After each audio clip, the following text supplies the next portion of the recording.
Good morning Vijay. ಆಗ್ಲೇ ಫೋನಲ್ಲಿ busy ಇದ್ದೆ, ನಿನ್ನ ಹತ್ರ ಮಾತಾಡಕ್ಕಾಗಿಲ್ಲ. ಮಾತಾಡೋದ್ ಬೇಕಾಗಿಲ್ಲ. ಯಾಕೆ? ಇಷ್ಟಕ್ಕೂ ನನ್ನ ಮುಖ ನೋಡಿದ ತಕ್ಷಣ ಮುಖ ಯಾಕೆ ಗಂಡ್ ಮಾಡ್ಕೊಂತೀಯ? ಆ ಕಡೆ ಮುಖ ತಿರುಗಿಸ್ತಿಯಲ್ಲ, ನನ್ನ ಮುಖ ನೋಡಕ್ ಅಷ್ಟೊಂದು ಭಯನಾ? ಏಯ್, ನನಗೇನಕ್ಕೆ ಹೆದರ್ಕೆ? ಇಷ್ಟಕ್ಕೂ ನಿನಗೆ ನನ್ನ ಹತ್ರ ಏನ್ ಕೆಲ್ಸ?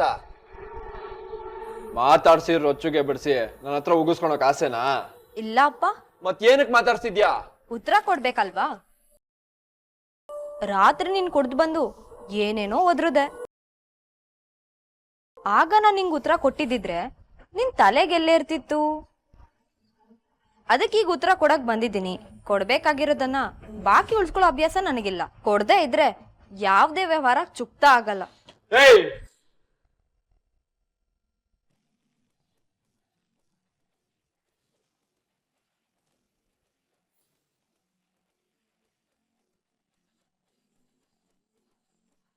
ಕದರ್ಸಿದ್ ಮಾತ್ರಕ್ಕೆ ಹೆದರ್ಕೊಂಡ್ ಕೂರೋ ಹೆಣ್ಣು ನಾನಲ್ಲ ಅಂತ ಈಗಾಗ್ಲೇ ನಿಂಗೆ ಗೊತ್ತಾಗಿದೆ. ಸುಮ್ನೆ ಇರು. ರಾತ್ರಿ ನಿದ್ದೆ ಮಾಡ್ತೀನಿ ನನ್ ಮುಖಕ್ಕೆ ಎಂಡಾರ ಹಚ್ಚಿ ಅಮ್ಮ ಅಂತ ಇದ್ದಿದ್ದಕ್ಕೆ ಸಮಾಧಾನ ಮಾಡಕ್ ಯಾರು ಬರೋಲ್ಲ. ಬರೋಕಿದು ನಿಮ್ಮ ಅಮ್ಮನ ಮನೆ ಅಲ್ಲ ಅಂದೆ. ಸಮಾರಕ್ಕೆ ಸಿದ್ಧಳಾಗಿ ಬಂದಿರೋಳ್ಗೆ ಸಮಾಧಾನ ಯಾಕೆ ಬೇಕು ವಿಜಯ್? ಸ್ವಾಭಿಮಾನದ ಹೆಸರಿಂದ ನಿಮ್ ಮನೇಲಿ ಸೆಟಲ್ ಆಗಕ್ ಬೇರೆ ಬಂದಿದ್ದೀನಿ ಅಂತ ಹೇಳ್ದೆ. ಅದೇ ತಾನೇ ನೀನ್ ಮಾಡ್ತಾ ಇರೋದು. ಸೆಟಲ್ ಆಗ್ಬೇಕು ಅಂದ್ರೆ ನಿನ್ ಜೊತೆ ಸಂಸಾರ ಶುರು ಮಾಡ್ಬೇಕು. ಆದ್ರೆ ಅದು ನನ್ನ ಉದ್ದೇಶ ಅಲ್ಲ. ಈ ಜೀವನದಲ್ಲಿ ನೀನ್ ಸೆಟಲ್ ಆಗ್ಬಾರ್ದು, ಅದನ್ ಮಾಡಕ್ ನಾನ್ ಬಂದಿದ್ದೀನಿ. ಅಂದ್ರೆ ನರ್ಕ ತೋರಿಸ್ತೀನಿ ಅಂತ ನೆನ್ನೆ ಎಗ್ರಾಡ್ದ್ಯಲ್ಲ, ಆ ನರ್ಕ ನಾನ್ ನಿನಗ್ ತೋರಿಸ್ತೀನಿ. ನಿನ್ ಹೆಂಡತಿ ಆಗೋ ಯೋಗ್ಯತೆ ನನಗಿಲ್ಲ ಅಂದೆ. ಅದು ನನ್ಗೆ ತುಂಬಾ ಚೆನ್ನಾಗ್ ಗೊತ್ತಿದೆ. ಯಾಕಂದ್ರೆ ಯಾವ ಹೆಣ್ಣಿಗೂ ಗಂಡನಾಗೋ ಯೋಗ್ಯತೆ ನಿನಗಿಲ್ಲ. ಮತ್ಯಾಕೆ ಈ ತಾಳಿ ಎಂಟಿ ಮನೆ ಸೊಸೆ ಅನ್ನೋ ನಾಟಕ? ನೆನ್ಪಿರ್ಲಿ, ಈ ತಾಳಿ ನೀನ್ ಕಟ್ಟಿರೋದಲ್ಲ, ನಾನ್ ಕಟ್ಕೊಂಡಿರೋದು. ಇಲ್ಲಿಗ್ ಬಂದಿರೋದು ನಿನ್ ಜೊತೆ ಸಂಸಾರ ಮಾಡಿ ಹುಟ್ಟೋ ಮಕ್ಳನ್ನ ಲಾಲನೆ ಪಾಲನೆ ಮಾಡ್ಕೊಂಡಿರೋಕಲ್ಲ. ನಿನ್ನ ಋಣದಲ್ಲಿ ಬದುಕ್ಬೇಕಂತನೂ ಅಲ್ಲ. ಹೆಣ್ಣಿನ ಬದುಕನ್ನ ಕೇವಲವಾಗಿ ನೋಡ್ತಿರೋ ನಿನಗೆ ತಕ್ಕ ಪಾಠ ಕಲ್ಸಕ್ಕೆ. ನೀನೇ ಆದರ್ಶ ಅಂತ ನಡೀತಿರೋ ನಿನ್ನಂತ ಗುಂಪಿಗೆ ನಿಜವಾದ ಜೀವನ ದರ್ಶನ ತೋರ್ಸಕ್ಕೆ.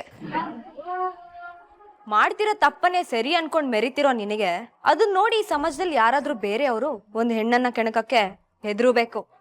ಹಾಗ್ ಮಾಡ್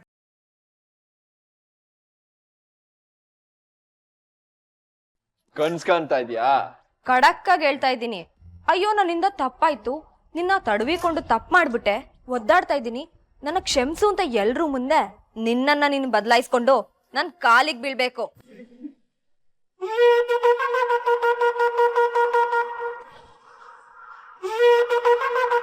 ಆ ಕ್ಷಣ ತನಕ ನಾನ್ ಇಲ್ಲೇ ಇದೇ ಮನೇಲೆ ನಿನ್ ತಾಳಿ ಕಡ್ದೇ ಇದ್ರು ನಿನ್ ಹೆಂಡತಿ ಆಗಿದ್ದು ನರ್ಕ ತೋರಿಸ್ತೀನಿ.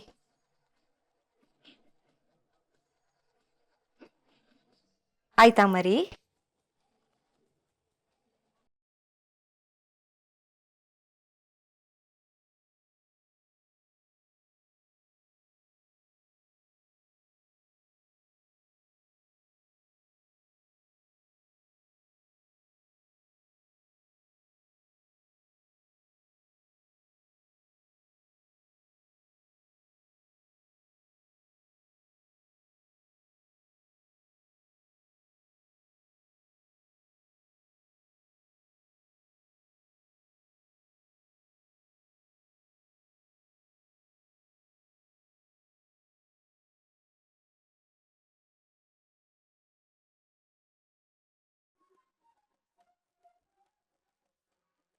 ದೇವ್ರಾಡ್ಸ್ತಿರೋ ಈ ಆಟದಲ್ಲಿ ಮುಂದೇನಾಗ್ಬೋದು ಅಂತ ಹೇಳ್ತೀಯ ದಿವ್ಯಾ?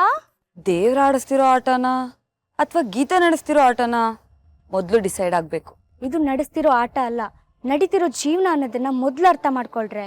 ಆದ್ರೆ ನನ್ಗೆ ಅವಳ ಮುಂದಿನ ಜೀವನ ಕಾಣಿಸ್ತಿರೋದು ಮಹಾಯುದ್ಧ. ಆ ಯುದ್ಧದಲ್ಲಿ ಗೀತನ್ ಪರವಾಗಿ ಹೋರಾಡ್ಬೇಕಾಗಿರೋದು ಗೀತಾ ಒಬ್ಳೆ ಆದ್ರೂ ವಿಜಯ್ ಮನೆಗೆ ಹೋಗಿ ಧೈರ್ಯವಾಗಿ ಸೇರಿದ್ಲು ತಾನೆ. ಅದ್ರಿಂದ ಮಂತ್ರಿ ಮನೆ ಸೊಸೆ ಅಂತ ಅನ್ನಿಸ್ಕೊಂಡಿದ್ದಾಳೆ ತಾನೆ. ಅಂದ್ಮೇಲೆ ಗೀತಾ ಯುದ್ಧ ಗೆದ್ದಂಗೆ.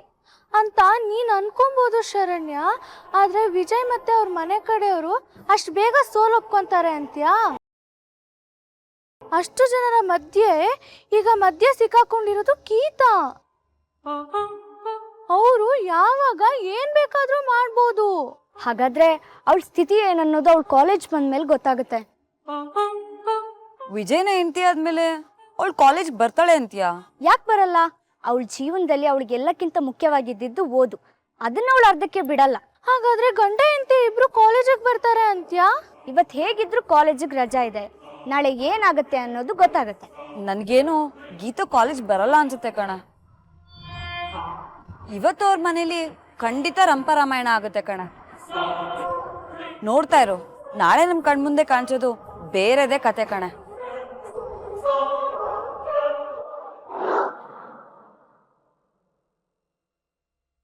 ತಂಗೆವಾ ತಂಗೆವಾ ತಂಗೆವ್ವ, ಗೀತಾ ಈ ಮನೆಗೆ ಬಂದಾಗಿಂದ ನೋಡ್ತಾ ಇದ್ದೀನಿ ನನ್ನ ತಂಗೆವ್ವ.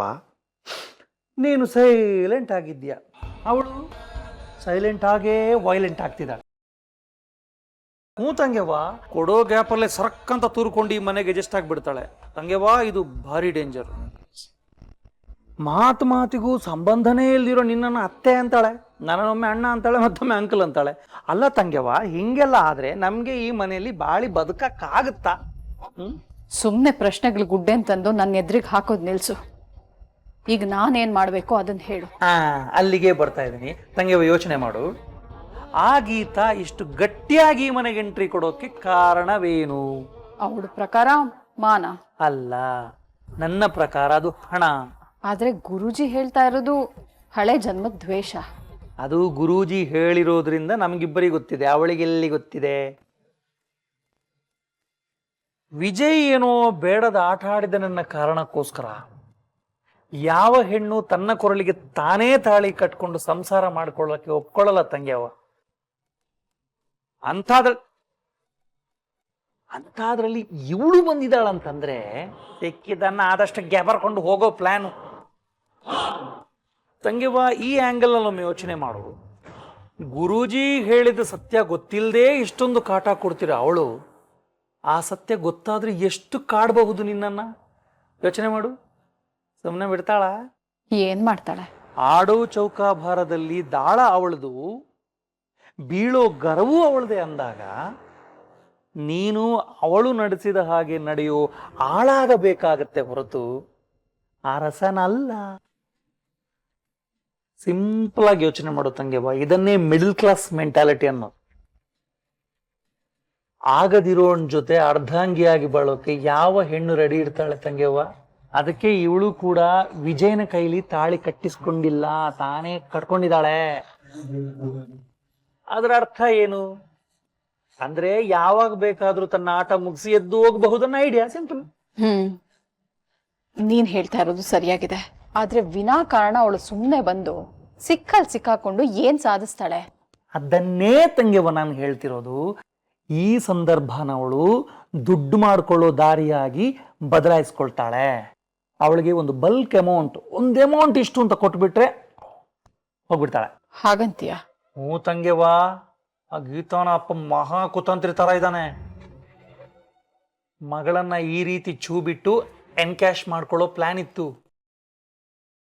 ನೀನು ದುಡ್ಡು ಆಫರ್ ಮಾಡಿ ನೋಡು, ಈ ಅಸಂಬದ್ಧ ಅಫೇರ್ ಅಲ್ಲಿಗೆ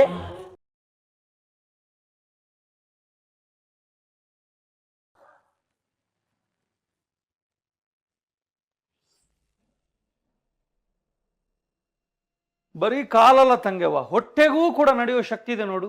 ಹಸಿವಾದ್ರೆ ಸಾಕು, ಅದೇ ಮೈ ಹಿಡ್ಕೊಂಡು ಕರ್ಕೊಂಡು ಹೋಗುತ್ತೆ.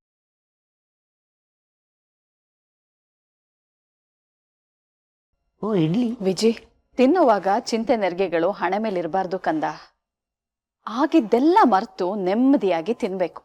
ಆಗ್ಲೇ ತಿಂದಿದ್ದು ಮೈಗೆ ಹತ್ತೋದು. ಕರೆಕ್ಟಾಗಿ ಹೇಳಿದ್ರಿ ಅತ್ತೆ. ಯಾರು ಎಷ್ಟೇ ಎಗರಾಡಿದ್ರು ತುತ್ತನ್ನದ ಮುಂದೆ ಎಲ್ರೂ ತಲೆ ತಗ್ಸಿ ಕೂರ್ಲೇಬೇಕು.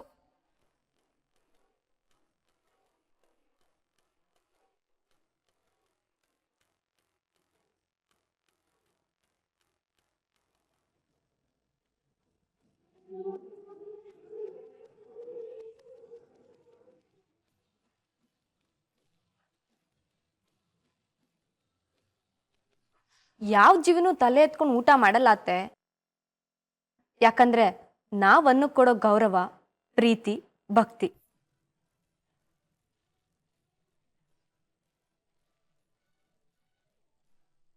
ಯಾಕೆಲ್ರು ಹಾಗೆ ನೋಡ್ತಿದ್ದೀರಾ? ಮನೆ ಎಷ್ಟೇ ದೊಡ್ಡದಾದ್ರೂ ಎಲ್ರೂ ಒಟ್ಟು ಕೂತು ಊಟ ತಿಂಡಿ ಮಾಡ್ತೀರಾ ಅನ್ನೋದೇ ಸಂತೋಷ.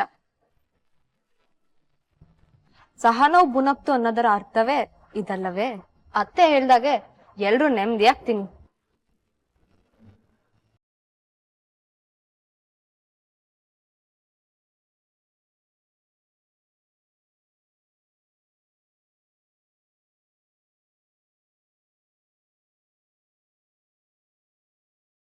ಏಯ್,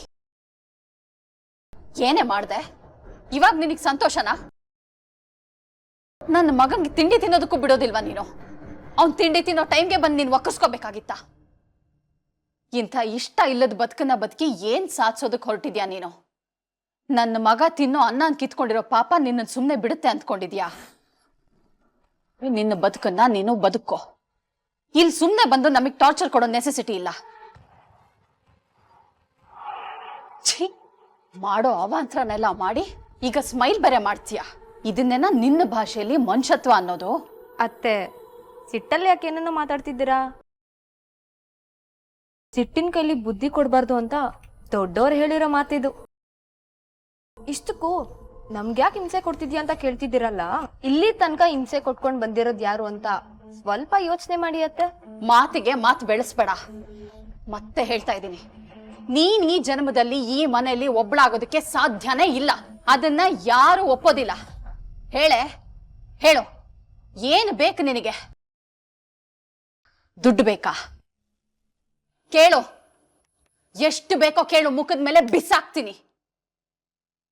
ಅದನ್ನ ತಗೊಂಡು ಮುಚ್ಕೊಂಡು ಜಾಗ ಖಾಲಿ ಮಾಡ್ತಾ ಇರು.